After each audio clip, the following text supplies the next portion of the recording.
Canelo-Crawford. Give me your analysis, man. Who wins and why? Um, the obvious red flag that we have to look at, because I'm first of all, I'm going for Bud decision, but the obvious red flag we have to look for is the Canelo's power. You know, I when I was watching Bud and Madrimov in the post-fight interview, I was expecting him to say that the style of Madrimov was the kind of like the what made the fight challenging, but he said it was the power. He didn't say it was the style. I don't agree that it was the power. I think it was the style. And it was just that's why the punches were landing. But if the power is the problem, Canelo has a bunch of it. He has a lot of it. And that's a big issue. But I feel like Canelo is tailor made for a guy like Crawford in terms of stylistically, the way how Crawford is able to adjust to anyone's style, and he's a switch hitter, and he's also boxes. He has long arms. I believe he's taller than Canelo as well too. He has the size advantage. Like granted, he's not like wider in terms of like the muscle mass or whatnot, but he has what it takes to upset the boxing world and be the victor in that fight, man. I genuinely believe Bud is going to be the one that comes out with his hands raised for sure.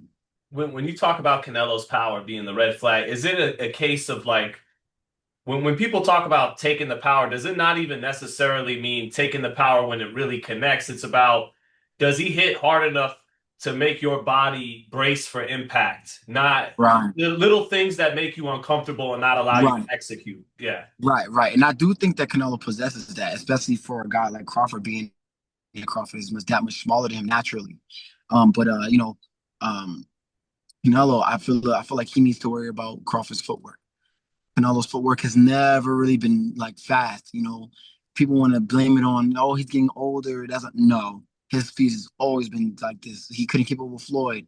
It was hard for him to keep up with Lara, William Skull, There was a Bivol. window where it improved though for Saunders and Plant, and I hear you, it's gone back to what it was before that. Yeah, But there was that yeah, window. What's going on then? Because there was that window where all of a sudden he's cutting the ring off pretty good, yeah, and yeah. yeah. There was a little window, but now we're talking back to where it is now. We have to talk about today, and so yeah, I feel like Bud was probably licking his chops, seeing William Scholes' footwork looking like it was kind of bringing problems to Canelo. So he was like, okay, yeah, this fight is gonna be easier than he probably initially thought it would be, just off of that. And you think Bud carrying that weight, at 37, 38, the legs will be good to go?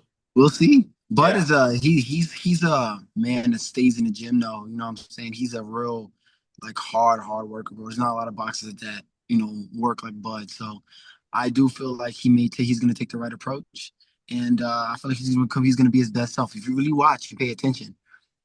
Like a lot of the like did he have these big fights, and then you have the in between fights and then big fights, right? All of the in between fights that he's had, they could be a little subpar sometimes, right? But those big fights, he shows up and shows out, and he'll have his best performances. He's gonna show up and show out once again.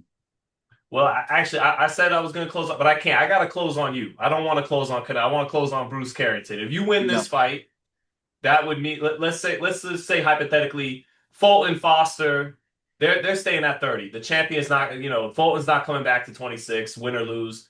That Right. would mean it's you, Angelo Leo, Espinoza, Nick Ball. Give who obviously you're gonna have you at one, but Mm. give me rank the four belt holders, and then lastly on that, the part two is give me if it's up to you, you beat Hayda.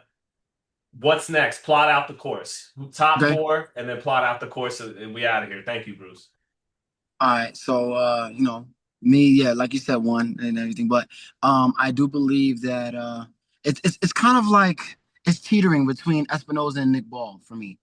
I feel like Nick Ball, he knows how to perfectly use his size in terms of him being small to his advantage and being a bully.